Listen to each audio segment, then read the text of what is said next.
Hello everybody, this is Rusty Hale, PCS Outdoors. People probably thought I died something, but I'm still here. What we got is these AuSable folding cubbies. Corrugated plastic, really durable. I've used them before and they are durable. We have the 110 to 120 size, and then this here is for your 160, and you can squeeze the 220 in there. It's snug, but it'll go. The thing I really like about them, they fold right up, and you can put a lot in your hands if you're carrying these, as opposed to wooden cubbies or buckets. Now, I'm not knocking the wooden cubbies or the buckets. Everything has its place. But if you're running along Martin and Fisher line and you're a cubby trapper, these would be ideal for you. They're light, and again, they're very durable. You can set them on the ground, you can put them on a leaning pole. And the back of them, here's how you put them together. You fold this down, that part right there will go down like this. Then you'll fold the two side pieces over, and then this here you'll tuck right into there, just like that. And that gives you your cubby. You can stuff a 110 in it. Me personally, I like to put my triggers in a dog facing down. I'll tell you the reason. Put your 110 in there like that. If you want to brace it over on this side, you can take a metal stake, or you can take a piece of wood to prop it up. I'll just hold it, and you could anchor your trap to this if you would like.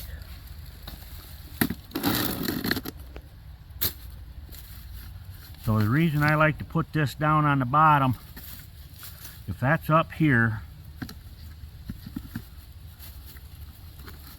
like this, when that Fisher or Martin come in and trigger that trap, this dog, back of that dog is going to hit him right behind the head, and it can cut the hide. If you flip it around, the trigger is going to hit him, but it's going to be flat when it does, and it isn't going to cause any damage to the hide. But again, that's your prerogative.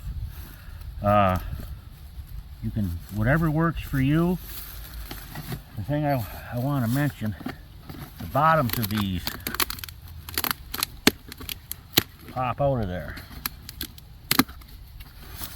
That way your target animal has some bare ground under his feet. He's not walking in on this corrugated plastic. Pretty good feature.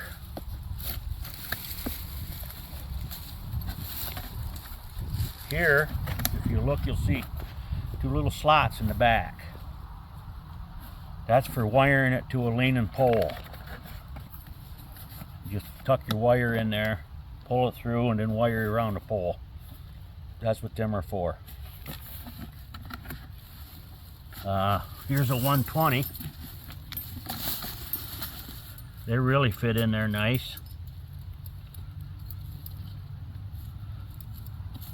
I think if you, in fact I know, if you give these a try,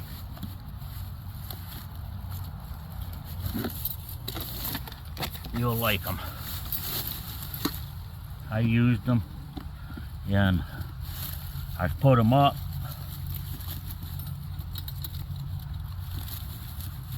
in a spot where I'll never lose them, and I can't find them. Then you can take your sticks, run through there like so. If you got it on the ground, or if you got it up in a tree, you can put some cross sticks in through your guard around your trap. But yeah, I think that it's really a nice feature. You know, and as far as dependability, for the cost of these, it wouldn't hurt a guy if he was long lining for martin or fisher to take 20 or 30 of them and tuck them away in the bush where you know where they're at. I mean, you could flatten that out. You could put a stack of 10 or 20 there, cover it up with some brush, and nobody would ever know they was there except you. Just one less thing that you have to tote in with you. So this is the 110 size, and they work well on for mink trapping. Put it parallel to the bank, and if you would like, for mink trapping, what I did with mine, I got some high gloss red paint, fogged some red paint in there, and the reason that is just for eye appeal. And in the wintertime, that red really shows up along with this black box on the snow. With that red out in the front of it, just really jumps out at you. Again, you just have to use your imagination. This one is the 160 and the 220. The 220 is snug. You have to kind of coax it in there.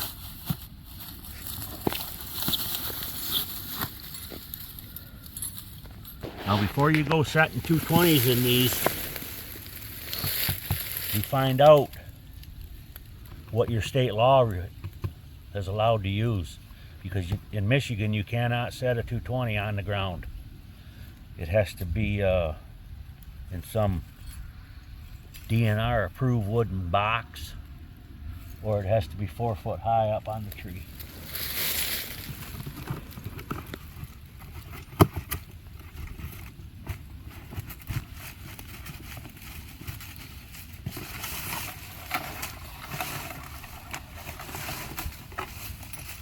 See, the 220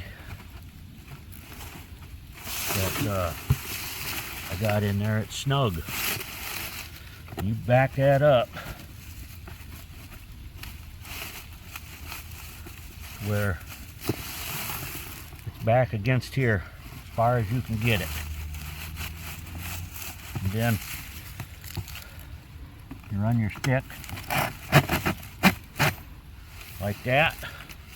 Now, if you was using 160s in here, you can set them on the ground next to a trail or wherever, but not a 220.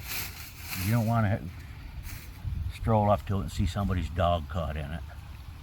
Then you just created another big problem. The thing that I did with mine, I took a steak and I heated the end of it up. I melted a hole through the top and the bottom. That way I would have it straight like that. And then you can put your chain underneath your cubby and drive your stake through it. So the thing that I like about them, the way these 220s and 160s fly out of here, when they poke their head in there and they set that thing off, it's going to drive right back over their head. And I probably be about like getting hit by Mike Tyson, I think. They're durable. So I'm gonna fire this off just to let you see how durable these are.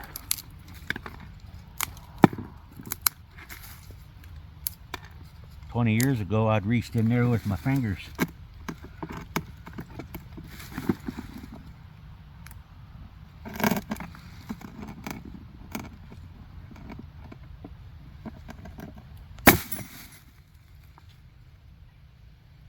Ain't no coon gonna get out of that.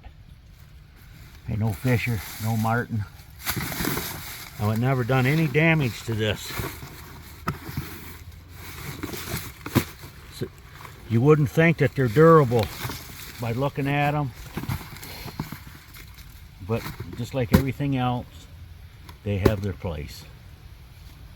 You like cubby trapping? These are the way to go.